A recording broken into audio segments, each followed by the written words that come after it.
என்னடா சொல்ற ஆர்னோ ரவீந்தர் வீட்டுக்குள்ள வராங்களா அப்படிங்கிற மாதிரி ஒரு சந்தேகமா தான் நீங்க வந்திருப்பீங்க. ஆமா மக்களே, நம்ம ஆல்ரெடி சொல்லியிருந்தோம் வீட்டுக்குள்ள வந்து ஆர்னோ ரிட்டர்ன் கண்டிப்பா வருவாரு. எப்ப சொல்லியிருந்தோம்னா ஆர்னோ வெளில போகும்போதே வந்து நம்ம சொல்லியிருந்தோம். ஏன்னா அவர் கொடுத்துட்டு போன ஒரு ரியாக்ஷன் ஒரு பூம் அப்படி வந்து கொடுத்துட்டு போயிருந்தாரு வீட்டுக்குள்ள இருக்கிற எல்லாருக்குமே. ஆர்னோ வீட்டை விட்டு வெளில போனதுக்கு அப்புறம் திருப்பி எவன் எவிக்ட் ஆனாலுமே எல்லாருக்கும் ஒரு பயம் இருந்துச்சு. ஐயோ இவன் போய் என்னத்த பேச போறானோ அப்படிங்கிற மாதிரி பயம்லாம் நிறைய பேருக்கு இருந்துச்சு. அந்த மாதிரியான ஒரு பூமை வந்து ஆர்னோ கொடுத்துட்டு போயிருந்தாரு. ஸோ அதுக்கான ஒரு ரிசல்ட்டா வந்து பாத்தீங்கன்னா இப்போ ஆர்னோ திருப்பி உள்ள வரணும் அப்படிங்கிற மாதிரியான ஒரு விஷயம் வந்து வந்துகிட்டு இருக்கு. ஆர்னோ ரிட்டர்ன் வீட்டுக்குள்ள வர போறாரு. அதுக்கும் இப்ப நடந்த விஷயத்துக்கும் ஒரு கனெக்டிவிட்டி இருக்கு. அதை உங்களுக்கு எக்ஸ்பிளைன் பண்றேன்.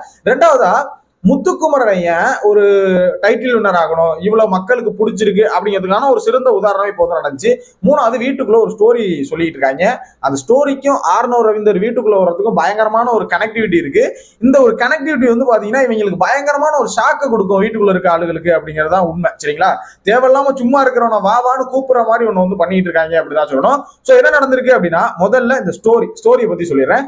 ஒரு 2 நாளைக்கு முன்னாடி வந்து பாத்தீங்கன்னா ரஞ்சித் இவங்க எல்லாரும் சேர்ந்து ஒரு ஸ்டோரி டெவலப் பண்றாங்க. அதாவது ஃபர்ஸ்ட் ஒரு பிராங்க் டெவலப் பண்ணாங்க இல்லையா, அந்த மாதிரி இப்போ ஒரு ஸ்டோரி வந்து டெவலப் பண்றாங்க. இந்த ஸ்டோரியில வந்து ஒரு நல்ல கதை, நல்ல இன்ட்ரெஸ்டிங்கா ஒரு கதை பாதியா அப்படியே கட் பண்ணி ஜாயின் பண்ணிடுறாங்க. ஒவ்வொருத்தரும் அப்படியே ஜாயின் பண்ணி அப்படியே டெவலப் பண்ணி ஒரு ஸ்கிரீன் பிளே எழுதுற மாதிரி டெவலப் பண்ணாங்க.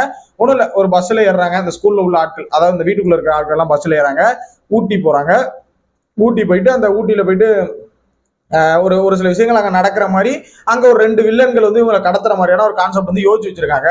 சோ இன்னைக்கு சில்ட்ரன்ஸ் டேவும் அதுவுமா வந்து பாத்தீங்கன்னா நம்ம விபி இருக்காரு இல்லையா, வைஸ் பிரின்சிபல், அவர் வந்து நீ பாடம் எடுக்கணும்னு சொல்லிட்டு பாடம் எடுக்கிறாரு. அந்த சில்ட்ரன்ஸ் டே கான்செப்ட்ல வந்து பாத்தீங்கன்னா விபி வந்து ஒரு கதை சொல்ற டாஸ்க், நம்ம பிபி ஸ்கூலுக்கு நேஷனல் லெவல் காம்படிஷன் வரப்போகுது, ஸோ யார் யார் கதை சொல்றீங்களோ சொல்லுங்க அப்படிங்கிற மாதிரி கேட்கிறாரு. ஸோ அப்படி சொல்லுங்க சொன்னோன்னே நான் ஒரு ஸ்டோரியை ஸ்டார்ட் பண்றேன். அதாவது அருணே சொல்றாரு, நான் அந்த கதை டாஸ்க்குக்காக போறதுக்காக நான் ஒரு ஸ்டோரியை ஸ்டார்ட் பண்றேன், அந்த ஸ்டோரியை அப்படியே கரெக்ட் பண்ணி அப்படியே நேரா அப்படியே கனெக்டடா கொண்டு போங்க அப்படிங்கிற மாதிரி ஒவ்வொரு ஆளா சொல்றாரு. சரி ஓகேன்னு சொல்லி எந்த ஸ்டோரி ஆரம்பிக்கிறாங்கன்னு பார்த்தா அருண் அதே ஊட்டி கதை ஸ்டோரியை தான் ஆரம்பிக்கிறாரு. ஸோ அருண் என்ன கதை ஆரம்பிக்கிறாருன்னா, அந்த ஊட்டி கதையில எல்லாரும் இந்த ஸ்கூல்ல உள்ள எல்லாரும் பஸ்ல ஏறி உட்காந்துருக்காங்க. இந்த மாதிரி ஊட்டி போறாங்க. பிரின்சிபல் வைஸ் பிரின்சிபல் 2 பேரும் தான் ஹஸ்பண்ட் அண்ட் ஒய்ஃப் இல்லையா, எக்ஸ் ஹஸ்பண்ட் வந்து வைஸ் பிரின்சிபல். ஸோ அவங்க வந்து பாத்தீங்கன்னா இவங்க வந்து பிடிக்காம தான் போயிட்டு இருக்காங்க. ஸோ அங்க வந்து ஒரு ரொமான்டிக் கிரியேட் ஆகுது. அப்புறம் போறாங்க, அப்புறம் போயிட்டே இருக்காங்க. அப்புறம் வில்லன்கள் வந்து இந்த மாதிரி ஒரு ஆளுக்கு வந்து பணம் கொடுக்கணும், அதனால வந்து பாத்தீங்கன்னா வில்லன் யாருன்னு கேட்டீங்கன்னா தான் ஷாக் ஆயிருவீங்க. நம்ம ஆர்னோ ஒரு பக்கம் வில்லனு, அங்க உள்ள கடத்தலுக்கும் போல, இன்னொரு பக்கம் வந்து பாத்தீங்கன்னா சேட்டு வந்து பாத்தீங்கன்னா நம்ம ரவீந்தர் சாரா. ரவீந்தர் சார் வந்து பணம் கொடுத்துட்டு பணம் வாங்காம இந்த ஸ்டூடெண்ட்ஸ்ல ஒரு ஆளோட இருக்காங்க அப்படிங்கிற மாதிரி கனெக்டிவிட்டியில இந்த கதையை வந்து கொண்டுட்டு போறாங்க. கொண்டு போயிட்டு நல்ல இன்ட்ரெஸ்டிங்கா ஒருத்தரும் அவங்களோட இதுல வந்து சொல்லிட்டு இருக்காங்க. இடையில சாச்சனை வந்து ஒரு கோடு போட்டு போனாங்க. என்னன்னு பாத்தீங்கன்னா, நம்ம எல்லாரும் போயிட்டு இருக்கோம் ஒரு பிரிட்ஜில் போய் ஒரு இது வந்து மாட்டிக்குது. இது ஏதோ ஒரு மோட்டிவேஷனல் ஸ்டோரியில பார்த்திருப்பாங்க போல இருக்கு. நேரம் போகும்போது ஒரு பிரிட்ஜில் போய் வந்து நம்ம வேன் வந்து மாட்டிக்குது. அவ்வளவு சின்ன பிரிட்ஜான்னு கேட்டா அவ்வளவு சின்ன பிரிட்ஜில் ஹைட்டு கொஞ்சம் கம்மியா இருக்கு அப்படின்னு மேல டாப் போய் மாட்டிக்குதான்.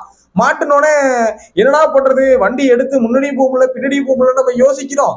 அப்படி யோசிக்கும் போது திடீர்னு அங்கிருந்து ஒரு பிச்சைக்காரன் வந்தான். அந்த பிச்சைக்காரன் வந்து பாத்தீங்கன்னா டயர்ல உள்ள காத்த பிடிங்கி விடுங்க அப்படின்னு சொன்னோடனே வண்டி எடுத்தாச்சா, அவ்வளவுதான். அதுக்கப்புறம் வேற யாராவது கனெக்ட் பண்ணீங்க அப்படின்னு சொல்லிட்டு போயிட்டாங்க. இது எங்கேயோ கேட்ட மாதிரி இல்ல இருக்கு அப்படிங்கிற மாதிரி தான் இருந்துச்சு. பட் ஏதோ ஒண்ணு அந்த கதைக்கு ஏத்த மாதிரி கொண்டு போயிட்டாங்க இல்லையா. சோ அதுக்கு விஷால் வந்து ஏதோ சொன்ன உடனே டக்குன்னு சாச்சனை வந்து பயங்கரமா கோவப்பட்டாங்க. இந்த கண்டென்ட்லாம் ஒரு பக்கம் போகுது. இந்த 2 வில்லன்கள் இருக்காங்களே, இவங்க வந்து வான்னு இவங்க கூப்பிடுறாங்க பாத்தீங்களா, எப்போ வருவ 2 வில்லன்கள், ஆர்னோ ஒரு வில்லனா ரவீந்தர் ஒரு வில்லனா, அந்த 2 பேருமே வீட்டை விட்டு வெளியே போன ஆட்கள் தானே. இவங்களை வந்து பாத்தீங்கன்னா வில்லன்கள் அப்படின்னு சொல்லும் போது எனக்கு ஒன்னே தான் தோணுது, ஏன்டா இப்ப ஆர்னோ திருப்பி, ஏன்னா ஆர்னோ வெளியில போகும்போது அந்த அளவுக்கு நீங்க பீதியில வந்து இருந்தீங்க, இப்ப ஆர்னோ திருப்பி வந்தா உங்களோட மனநிலை எப்படி இருக்கும்? எனக்கு சீரியஸாவே புரியல. ஆர்னோ இப்ப திருப்பி வராருங்க வீட்டுக்குள்ள, இப்ப வைல்டு கார்டு என்ட்ரில வராரு. நீ என்னடா வராருங்கிறிய, என்னடா வராரு அப்படின்னு கேக்குறீங்களா? ஆமாங்க, ஆர்னோவே அவரோட சோசியல் மீடியா பேஜ்ல வந்து போட்டாரு, நான் திருப்பி பிக் பாஸ் வீட்டுக்குள்ள வந்து போறேன், பிக் பாஸ் வீட்டுக்குள்ள வைல்டு கார்டு என்ட்ரி கொடுக்குறேன் அப்படிங்கிறது வந்து சொல்லிட்டாரு. நம்மளும் முன்னாடியே சொல்லிட்டோம், கண்டிப்பா நவம்பர் 15 20 தேதிக்குள்ள 15ஆம் தேதிக்குள்ள வீட்டுக்குள்ள போயிருவாரு. நீ தேதி 14, சோ நாளைக்கு இல்ல இந்த வாரத்துக்குள்ள கண்டிப்பா வீட்டுக்குள்ள போயிருவாரு அப்படிங்கிறதான். சோ அவர் ஒரு போஸ்ட் போட்டிருக்காரு, நான் திருப்பி வைல்டு கார்டு என்ட்ரில வீட்டுக்குள்ள போறேன். சோ வீட்டுக்குள்ள போனா என்னோட டேலண்ட் என்ன அப்படின்னு காமிப்பேன். முதல் தடவை என்னால காமிக்க முடியல, திருப்பி அந்த நான் ஸ்டேஜ்ல போய் என்னோட டேலண்ட்டை நான் வந்து இந்த மக்களுக்கு வந்து காமிப்பேன் அப்படிங்கிற மாதிரி ஒரு போஸ்டை போட்டுட்டு ஒரு பீதியை கிளப்பி விட்டுருக்காரு அப்படிதான் சொல்லணும். சோ ஆர்னோ போறது உறுதி ஆயிருச்சு. சோ இவங்க இந்த கதையில ஆர்னோன்னு சொல்லிட்டு இருக்காங்க இல்லையா, இந்த கதையில ஆரணம்னு சொல்லும்போது இவங்க இவர் போய் முன்னாடி நிக்கிறாரு அப்படின்னா அவங்களோட மனநிலை எப்படி இருக்கும் அப்படின்னு யோசிச்சு பாருங்க. அவர் சொல்லாரு, ஒருவேளை ஆரணம் வந்து சொல்லுவாரு, நான் வெளியில போயிட்டு இருந்தாலும் நீங்க கவலைப்பட்டீங்களா, கூப்பிட்டீங்களா, திருப்பி ஆரணம் வரணும் ஸ்டோரிக்கு அதுக்கு இதுக்கு கனெக்ட் பண்ணீங்களா அப்படின்னு சொல்லி இப்ப கூட இருந்து பாத்துக்கிறது வாய்ப்புகள் இருக்கு சரிங்களா. சோ இந்த ஆர்னோ வீட்டுக்குள்ள போறதுங்கிறது வந்து கன்ஃபார்ம் ஆயிடுச்சு. அடுத்ததா வந்து முத்துக்குமரனை பத்தி பேசினேன். இந்த ஸ்டோரியை பத்தி சொல்லியாச்சு, ஸ்டோரியில இவங்க என்ன சொன்னாங்க, ஏன் ஆர்னோ பத்தி பீதி அடைறாங்கிறது சொல்லியாச்சு, ஆர்னோ வீட்டுக்குள்ள போக போறாரு கன்ஃபார்ம் ஆயிருச்சு அப்படிங்கிறது வந்து சொல்லியாச்சு. மூன்றாவதா முத்துக்குமரனை பத்தி ஒரு விஷயம் உங்கள்ட்ட ஷேர் பண்ணிடுறேன். முத்துக்குமரன் டைட்டில் வின்னர் ஆக போறாரு. முத்துக்குமரன் ஒரு நல்ல மனுஷன், நிறைய பேரோட அன்பை சகரிச்சிருக்காரு, நிறைய பேரோட சப்போர்ட்டிவ் இருக்கு. இப்ப கூட அந்த ஒரு பொண்ணு மதுரையில இருந்து ஒரு பொண்ணு நல்லா தமிழ் பேசுவாங்க, அவங்க கூட ஒரு வீடியோ போட்டிருந்தாங்க. முத்துக்குமரன் வந்து பாத்தீங்கன்னா இப்படிப்பட்டவர் எங்க அண்ணன், நான் சாதாரணமா இருந்த ஒரு பொண்ணை இன்ஸ்டாகிராம்ல மெசேஜ் பார்த்துட்டு என்னை கொண்டு ஒரு பெரிய மீடியாவில் சேர்த்து விட்டு அந்த மீடியாவில் வந்து என்னை வந்து ஒரு பெரிய பொசிஷன்ல இருக்க வச்சு மெடிக்கல் இஷ்யூனால திருப்பி வெளில வந்து நானா ஒரு விஷயத்தை ட்ரை பண்ணி எது இருந்தாலும் விட்டுறாதமா பண்ணுன்னு சொல்லி மோட்டிவேட் பண்ணாரு முத்தன்னு சொல்லிலாம் ஒரு வீடியோ வந்து பரவிட்டு இருக்கு. சோ அந்த மாதிரி முத்துக்குமரன் ஒரு சில விஷயங்கள் வந்து பண்ணிட்டு இருக்காரு. சோ இதெல்லாமே இப்ப நிறைய ஹேட்டர்ஸ் என்ன சொல்லிட்டு இருக்காங்க அப்படின்னா, முத்துக்குமரன் வந்து இது எல்லாமே கண்டென்ட்டுக்காக பண்ணிட்டு இருக்கான், கண்டென்ட்டுக்காக மட்டும்தான் பண்றான், முத்துக்குமரன் பண்றது ஃபுல்லாமே ஃபேக், முத்துக்குமரன் அப்படி கிடையாது அப்படின்னு சொல்லிட்டு இருக்காங்க. பட் ஆனா என்ன பொறுத்தளவுக்கு ஒண்ணு சொல்றேன், கண்டென்ட்டுக்காக பண்ற எல்லா நேரத்திலயுமே கண்டென்ட்டுக்காக பண்ண முடியாது. இந்த இடத்துல இந்த ஸ்டோரி சொன்ன எல்லாருமே என்ன பண்ணாங்கன்னா, ராணுவ இப்படிதான் பேசுறாங்க. பட் நேர்ல இருக்கும்போது வந்து பாத்தீங்கன்னா ஒரு சிலர் வந்து ரவீந்தர் டைரக்டா பேசின ஆட்கள் இருக்காங்க. ரவீந்தர் சார் தான் ரவீந்தரை பொறுத்தளவு சாரு, ஆர்னவ் வந்து பாத்தீங்கன்னா அண்ணன் ஆர்னவ் மச்சான் இப்படி எல்லாம் பேசக்கூடிய ஆட்கள். சொல்ல போனா ரியா இந்த ஸ்டோரி சொல்லும் போது என்ன சொல்றாங்கன்னா, ஆர்னவ் வரான், அவன் வரான், இவன் வரான் அப்படிங்கிற மாதிரி எல்லாம் பேசுறாங்க. ரொம்ப கொஞ்சம் இதா தான் இருந்துச்சு, என்னடா இப்படி பேசுறாங்களே இவங்க அப்படின்னு சொல்லிட்டு. பட் ஆனா அந்த இடத்துல அந்த கதையை பினிஷ் பண்ண வந்தது முத்துக்குமரன் தான். அந்த கதையை பினிஷ் பண்ண வந்த இடத்துல முத்துக்குமரன் ஒரு வார்த்தை சொன்னார். என்னன்னா, ஆர்னவ் இருக்காரு, இந்த பக்கம் எல்லாருமே ஆர்னவ் இருக்காரு, ரஞ்சித் சார் இருக்காரு, இது ரவீந்தர் சார் இருக்காரு, ரஞ்சிதன் இருக்காரு, இவங்க எல்லாருமே அதாவது கடைசியா எல்லாரும் ஜாம்பியா மாறுறாங்க அந்த ஸ்டோரியில சரிங்களா.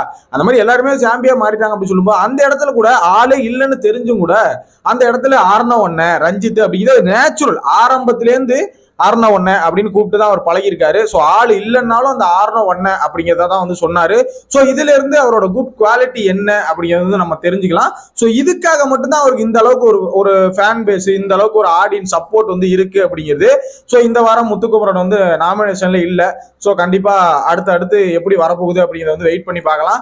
கண்டிப்பா இந்த சீசன்ல வந்து முத்துக்குமரன் டைட்டில் வின்னரா இருப்பாரு அப்படிங்கிறத நான் அதிகமா எதிர்பார்க்கிறேன். ஸோ கேம் இன்னும் யாருமே சேஞ்ச் பண்ணல. அப்படி கேம் சேஞ்ச் பண்ற அளவுக்கு யாராவது வருவாங்களா அப்படின்னு தெரிஞ்சா நீங்க வந்து கமெண்ட்ல போடுங்க. சோ ஆர்னவ் ரீஎன்ட்ரி வந்தா எப்படி இருக்குன்னு யோசிச்சு பாருங்க. ஆர்னவ் ரீஎன்ட்ரி வந்தா இவங்களோட நிலைமை எப்படி இருக்கும், வீட்டுக்குள்ள இருக்கிறவங்க என்ன ரியாக்ஷன் கொடுப்பாங்க, என்னடா அவன் திருப்பி வந்துட்டானே, போனவனை எப்படா திருப்பி விட்டாங்க, ஒரு சரியா போச்சு நினைச்சவன அவனை கொண்டு வந்து விட்டுட்டாங்கல்ல அப்படிங்கிற மாதிரி ஒரு மைண்ட் தாட் இருக்கு இல்லையா. சோ அதை பத்தின உங்களோட கருத்துக்கள் என்னன்னு சொல்லுங்க. இவங்க முத்துக்குமரன் பேசினது, அப்புறம் இந்த ஸ்டோரி நரேட்டிவ் எப்படி இருந்துச்சு, ஸ்டோரி நரேட்டிவ் நான் உங்களுக்கு தெளிவா டீட்டெயிலா சொல்ல, பட் இந்த ஸ்டோரி நரேட்டிவ்னு ஒன்று வந்து கிரியேட் பண்ணிருக்காங்க இல்லையா. இந்த கனெக்டிவிட்டியில எதுக்காக ஆர்னவையும் இவங்க வேற ஒரே பேரை வச்சுக்கிட்டு நம்மளை படுத்துறாங்க, ஒரு லெட்டரை மாத்தி வச்சுக்கிட்டு ஆர்னவையும் ரவீந்தரையும் இழுக்கிறதுக்கான காரணம் என்ன, அப்படி இழுத்திருக்காங்க இல்லையா. திருப்பி ஆர்னவ் உள்ள வந்தாலோ இல்ல ரவீந்தர் திருப்பி என்ட்ரி கொடுத்தாலோ இவங்களோட மனநிலை எல்லாம் எப்படி இருக்கும் அப்படிங்கிறத யோசிச்சு பாருங்க. சோ உங்களோட கருத்துக்களை கமெண்ட்ல போட்டு விடுங்க. நெக்ஸ்ட் வீடியோல நான் மீட் பண்றேன். Thanks for watching. Bye.